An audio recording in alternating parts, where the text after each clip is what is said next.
ادمج محتوى في تاريخ الانترنت المصري، المحتوى اللي بيدمر خلايا مخ الانسان وحسه الفكاهي في نفس الوقت، المحتوى الذي يعمل على تحديد النسل وخطه المليار الذهبي في نفس الوقت، المحتوى اللي احطه في ملف هجرتي من البلد وهو محتوى الاسدال. لا بس هو بقلب اعمل فيديوهات اصلا. اخر كده انا احسن يوتيوبر بيعرف يعمل شاي، اللي عايز يعاركني يعاركني.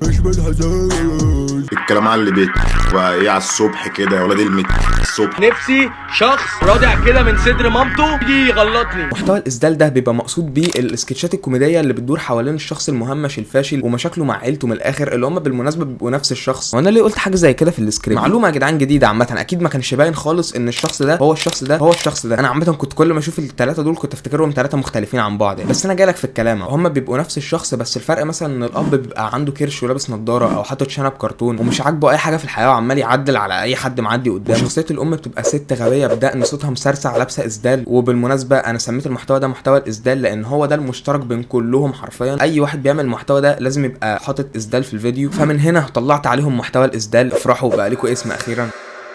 ازيكم يا جدعان عاملين ايه؟ انا عارف ان انا بزوركم في المواسم، يعني مش من عادتي ان انا اقعد انزل فيديوهات كده، بس انا الصراحه عامل الفيديو ده عشان سببين، وتاني سبب هو اقوى سبب فيهم. يعني اول سبب وده مش مهم قوي يعني، عشان في ناس طلبت مني ان انا اعمل فيديو على المحتوى ده. تاني سبب وده الاهم، ان انا لسه حالق يا جدعان، فقلت يلا بينا نطلع نعمل فيديو. المهم بس عشان ما نحرقش بنزين كتير، انا طالب منك طلبين، ولا الاشتراك ولا اللايك ولا اي حاجه، مش مهم دول. اهم حاجه ان انت تنزل تعمل لي فولو على الانستجرام دلوقتي عشان تتابع كل حاجه انا بنزلها في الستوريز والحاجات المهمه. وتاني واهم حاجه وهي انك تخش تعمل جوين لسيرفر الديسكورد، بس يا ريت يعني بجد تراعي خفه دمك. يعني لو انت حاسس بس ان دمك مش خفيف ما تخش الديسكورد، انا مش عايز دمي يتقل، كفايه عليا الناس اللي هناك اصلا خلقه يعني.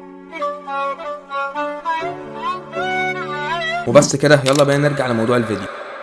محتوى الاسدال ده غرضه الضحك، بس نسبه الكوميديا فيه نفس نسبه التزامي بمواعيد تنزيل الفيديوهات، يعني الاتنين صفر. بس قبل ما اخش في المحتوى على طول، تعالوا اقول لكم الباك ستوري بتاعت صناع المحتوى اللي بيعملوا النوع ده. مبدئيا كده هو الابن الاوسط في العيله، المهمش اللي محدش عارف اسمه اساسا، حتى ابوه وامه، ولا عنده هوايه ولا بيتمرن ولا حتى بيذاكر كويس، يعني حد كده ملوش اي 60 لازمه في البيت. في المدرسه بيكون الواد المهمش اللي دمه يلطش، اللي بيبقى معاك في الدفعه ده، اللي دايما بيحاول يتلزق لاروى الشله في المدرسه عشان يخلوه صاحبهم وكده، بس كلهم بيكرفوا له عشان حسه الفكاهي صفر. هو حرفيا ناقص له بس ان هو يبقى بيسمع BTS وبيتفرج على انمي ويبقى كده عمل الخطايا السبعه المميته. وبقول لكم ايه بقى، نفسي اشوف بس حد يقول لي مالهم BTS ولا ماله الانمي. هشمطكم فيديو 45 دقيقه بتكلم فيه على الموضوع ده. انا بتلكك اصلا كده كده والموضوع مطلوب مني، فعايزينه يحصل اكتبوا لي كلمه ليه، بس اكتبوا ليه، مش اي حاجه تاني، مش تشتموا، لا تفكروا بس تقول لي ليه اتكلمت على الموضوع ده. نرجع بقى للواد المهمش بتاعنا، ما بيلاقيش لنفسه شخصيه، فيقرر ان هو يعمل لنفسه شخصيه ويبقى ممثل، مش يوتيوبر، لا ممثل. هو ده بيبقى في دماغه ان هو ممثل، تمام؟ على طول كده بيخش يسحب اسدال امه وخلاص كده انت بقيت ممثل. اول شخص فيهم اقسم بالله حقك عليا، انا عارف ان انا اتكلمت عليك تقريبا فوق ال 400 مره في القناه هنا، وكل مره بيجولي ناس جديده بتنتقدني عشان بتكلم عليك، وهو ده اللي بيخليني اتكلم عليك تاني، فيعني يا ريت تسكتهم عشان انا عندي اساس. والشخص ده اكيد انتوا عرفتوه، شادي سرور. 30 مره اتكلم عليه يا جدعان بجد، او هم مرتين الصراحه، انا اللي بافور قوي، دي الثالثه يعني. قبل ما تنشغل كل الخطوط والشبكه تصير اخطبوط. كل سنه وانت طيب يا شرب. فيديوهات شادي سرور من الاخر اللي ترتب عليها فيديوهات كل اليوتيوبرز الجايين دول، اللي هو الواد اللي هو بيبقى المين كاركتر في الفيديو، بيبقى عنده مطلب واحد، مثلا ان هو عايز ينزل مثلا مع اصحابه او ياخد فلوس او اي حاجه، يعني عايز يعمل اي حاجه عامه. يبتدي ان هو يعني يروح لابوه مثلا. في اول حاجه ابوه بقى شخص متصابي وعمال بيتفرج على حاجات غلط على التلفزيون. انا مجهز فيلمين مصارعه رومانيه، ومعايا الصابونه ومعايا المناديل، والسهره هتبقى للصبح.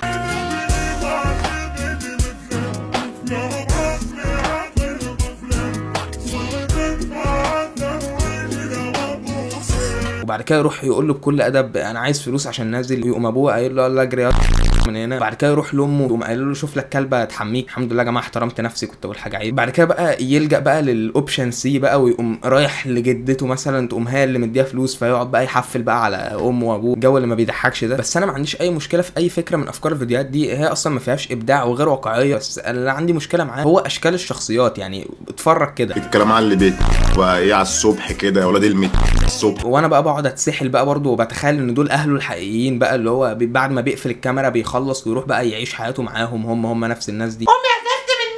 صباح النك على عينيك. يعني انا مش متخيل ان ده مونتاج، وتقريبا هو ده اللي ترتب عليه ان انا كتبت جمله ان هم كلهم بيبقوا نفس الشخص فوق في السكريبت. شادي سرور بقى من الاخر اتغنى بقى وراح امريكا، وبقى يصور فيديوهات مع بنات وفلوس وعربيات. كانت نفس الفيديوهات اللي ما بتضحكش دي، بس هو عنده حته كده نقص من جوه كده، عايز يعرض حته يا جماعه انا بصور مع يوتيوبرز اجانب اهو، شايفين انا راكب عربيه عامله ازاي، شايفين بص البت اللي جنبي دي بقى عامله ازاي، وهكذا. بعد كده قام عامل اغنيه اسمها اول واحد. اول واحد مش قادر افهم الاسم ده صح خالص يعني. مبدئيا كده البروديوسر بتاع الاغنيه دي، الاحداث ذات نفسه يعني الاحداث هو اللي عامل الاغنيه، عمل فيها كل مظاهر الفشخره. قام جايب لك علي ويزي يغني معاه في حته كده في التراك. وقتها اصلا علي ويزي يعني كان ممكن يبقى اجره مثلا نص فرخه مشويه ولا حاجه، فما كانش فيه مشكله. وغالبا لغايه دلوقتي علي ويزي نفس الحاجه.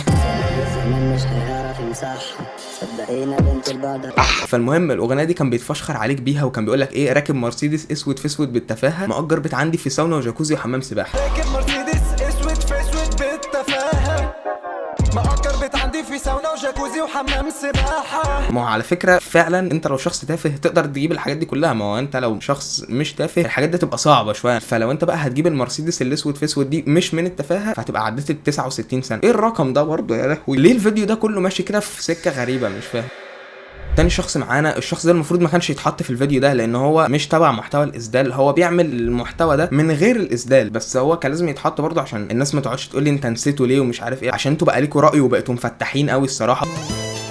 الشخص ده هو نادر احمد. نادر احمد هو شادي سرور بالظبط، بس من غير الاسدال، شيل منه الاسدال، زود له 5% كوميديا، علمه شويه مونتاج، اديله شويه ابداع. كضحك بقى ما اظنش ان انت ممكن تضحك قوي يعني، انت ممكن تقعد تتفرج على الفيديو هيسليك يعني، انما تضحك دي صعب. انا كل ما اجيب سيره نادر احمد لازم اكروته، بس هو ما فيش حاجه اتريق عليه فيها، هو بس لازم كنت احطه كده في الفيديو ده خلاص.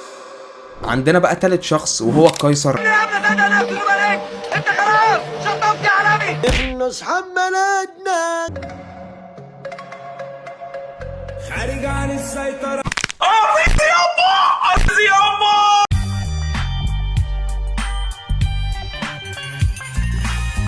القيصر ده نسخه رديئه من شادي سرور، بس الفيديو بتاعه بيبقى ايه، بالطول مش بالعرض، عشان هو على التيك توك يعني. مبدئيا كده هو مطلوب مني ان انا اتكلم عليه، فمحدش يقول لي بقى هو ناجح وانت غيران ومش ماشي يا عم، هو ناجح وانا غيران. انا قلتها لك اهو من دلوقتي عشان ما تتعبش نفسك بس وتنزل تكتبها تحت في الكومنتات. غير من ايه، هو صعب البس اسدال، والله اروح البسه وخلاص شكرا على كده، بقيت احسن منهم كلهم يعني، بس حرام بقى نعمل ايه. لو انتم ما تعرفوش، قيصر ده كان متاثر بنادر احمد وشادي سرور قوي، لدرجه ان هو اول ما بدا كان بيجهز كل حاجه، وبدل ما يتعب نفسه ويعمل هو فيديو بفكرته بالجو ده كله، لا بقى يجيب حته مثلا صوت من فيديو نادر احمد ويعمل ليبسنج عليه. اتفرج لي على ايه بقى يا ابني؟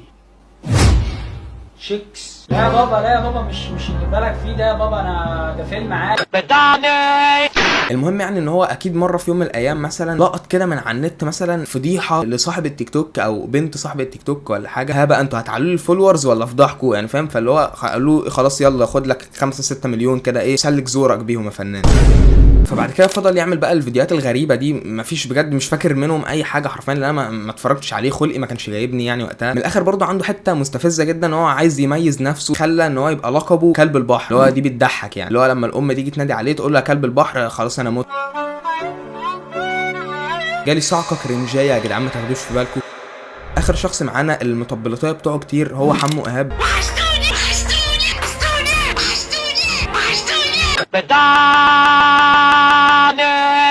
من الاخر في يوتيوبر انا بتواصل معاه اتكلم على حمو ايهاب، فالفانز بتوع حمو ايهاب دول دخلوا شتموه بامه وشتموه شخصيا يعني، عيب حماده اشرب اللبن ونام، انت عندك 8 سنين ما ينفعش تقول الالفاظ دي. وفي الاخر كل ده ليه؟ عشان هو شتم في المهمش بتاعك يعني. من الاخر لو اليوتيوبر اللي انت شتمته ده قرر ان هو يشدك من قفاك كده يوديك يحبسك مثلا، اليوتيوبر اللي انت كنت بتدافع عنه مش هيجي يضيع وقته معاك دقيقه حرفيا، هيقول لك غرف ده هيتحبس. نفسي شخص رادع كده من صدر مامته يجي يغلطني. حمو ايهاب بقى ده حرفيا كل الناس اللي فوق دول هاتهم كده خلطهم في بعض، فرق بس انت تخلي فيديوهاتهم ريحتها غيط، ريحتها زريبه، ريحتها حاجه يعني كده ما ينفعش يصنع فيها محتوى. خصوصا يعني طريقه كلام الاب ده مستفزه الصراحه على قلبي، وهو فكر ان دي اكتر حاجه بتضحك في الفيديو. عايزك تجيب لي طعميه، امسك عشان اديني طعميه.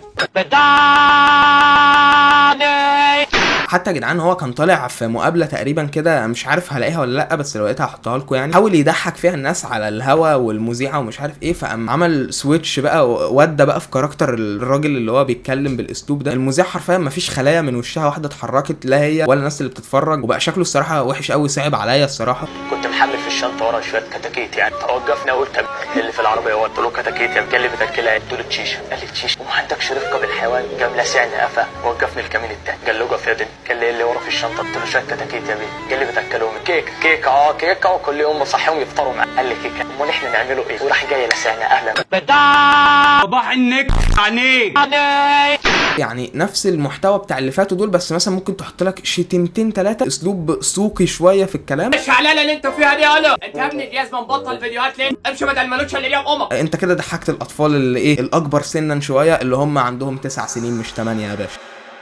وبس كده وبس، وهايشك مالي. اتمنى ان لو الفيديو ده عجبك اعمل اللي انت عايزه، مش مهم بقى عايز تحط اشتراك ولايك والجو دوت بتاع اليوتيوبرز اعمل كده، مش عايز براحتك برضه، انا ماليش دعوه بيك يعني، انت حر وده نتك وده موبايلك، انا مش هجبرك على حاجه. انا هنزل فيديو كل 60 شهر واختفي، لا يا جماعه حاول التزم بجد، مش هختفي كتير يعني. فاستنوا فيديوهات جامده قريب، وزي ما قلت لكم ما تنسوش الانستجرام وسيرفر الديسكورد. اشوفكم في فيديو جاي، سلام.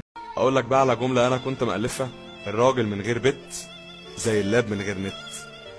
الجمله تبان كوميديه، بس ادخل كده في محتواها وتفاصيلها شويه، هتحس ان الجمله فعلا مهمه قوي في حياتنا.